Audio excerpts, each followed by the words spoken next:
दोस्तों, हर एक मर्द को कामयाब होने के लिए एक औरत की सहारा बहुत ज़रूरी है और उस औरत की भूमिका भी उतनी ही होती है, किसी भी सहायता से उसे सपोर्ट करना। तभी आप एक अच्छे नागरिक और एक अच्छे इंसान बन सकते हैं। इसी विषय में वो कहानी मैं आपको सुनाना चाहता हूँ। कहानी ऐसा है कि एक गांव में कंपटीशन हो रहा था और कंपटीशन में एक राजा व्यक्ति था। उन्होंने कुछ प्रतियोगिता रखा गया था कि इस एक तालाब थी, उनकी प्रतियोगिता रखने की भी एक वजह थी। वो वजह ये थी कि उन्होंने बहुत सारे मगरमच्छ पोस के रखे थे। उनके लिए अब भोजन डेली मांस जुगाड़ करना उनके लिए असंभव था। उन्होंने क्या किया कि उन्होंने कुछ उपाय लगा के उन्होंने दिमाग लगाया कि हमारे पास धन है और आदमी के पास नहीं है। उन्होंने उस धन का इस्तेमाल किया और उनके लिए भोजन का व्यवस्था किया। तो उन्होंने एक आयोजित किया कि इस तालाब से जो कोई भी व्यक्ति गुजरेगा उन्हें नगद 5 करोड़ इनाम दिया जाएगा। जो व्यक्ति प्राण से चला जाएगा उनकी 1 करोड़ उनके परिवार को दिया जाएगा। तो बहुत सारा आदमी आया, सांस कॉन्फिडेंस लेवल ऊंचा करके और आके उन्होंने इस प्रतियोगिता में भाग लिया। तो एक परिवार थोड़ा सा नीचे वर्ग था, उनकी रोजी रोटी से परिवार चलता था। तो उन्होंने भी इस प्रतियोगिता के बारे में सुना और इन प्रतियोगिता उन्होंने जाने का फैसला किया। तो तालाब के किनारे सब कोई खड़ा है, किसी का कॉन्फिडेंस लेवल इतना नहीं है कि उस तालाब में कूद जाए, क्योंकि एक तो नहीं है ना, 3-4 को मगरमच्छ है। तो क्या आप इसमें जाके अपने आप को मौत के मुंह में ढकेलना है। तो सबकी किसी के कॉन्फिडेंस लेवल लो से हाई से लो हो गया। अब क्या वही देख रहा था उसी दौड़ में देखा कि ये तो सब कोई जान ही रहा है, ये तो बहुत बड़े दौड़ है। मगर ये जो व्यक्ति था ये गोताखोर था, मछली वाला, क्योंकि इसको तालाब में नदी में गोताखोर आदमी था।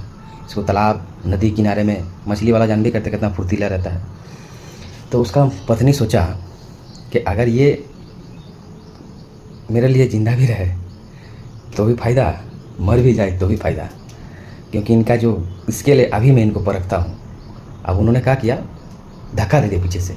जैसे ही धक्का दिया उसकी, अब जब कोई धक्का दे दिया तो जब किसी की जान पर आड़ी जाती है ना, तो कुछ भी करके तिगड़म लगा के अपने आप को बचाने की कोशिश में रहता है ताकि हम किसी भी तरह नहीं कहा जाता। ये गोताखोर आदमी, उसके हर अनुभव को पता है कि कौन सा चाल दाव चले ताकि मैं अपनी मंजिल की ओर बढ़ूँ।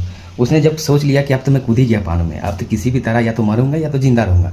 जब तक जिंदा रहूँगा तब तक लड़ूंगा, मर जाऊँगा तब तक देखा जाएगा। उन्होंने उसकी दिमाग सूझबूझ से इधर उधर करके पूरा अपना माइंड को स्थिर रख के उन्होंने नदी पार ही कर दिया। जो तालाब था उसको पार कर दिया।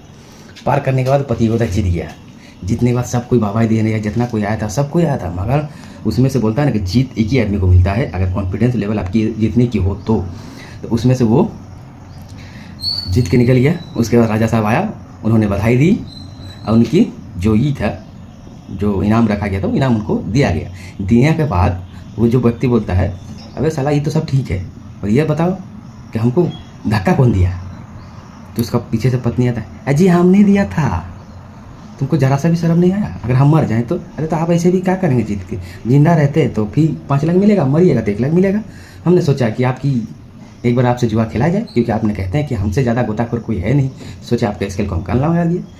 तो यही प्रकार आदमी औरत की सपोर्ट कभी कभार अच्छे भी नीति बना देते हैं, कभी कभार गलत नीति भी चला जाता है। तो इसलिए आपको तय करना है कि आपको करना क्या है, नहीं करना। इस छोटी सी कहानी में बस आपको थोड़ा सा समझाने की कोशिश की है। जय हिंद, जय भारत।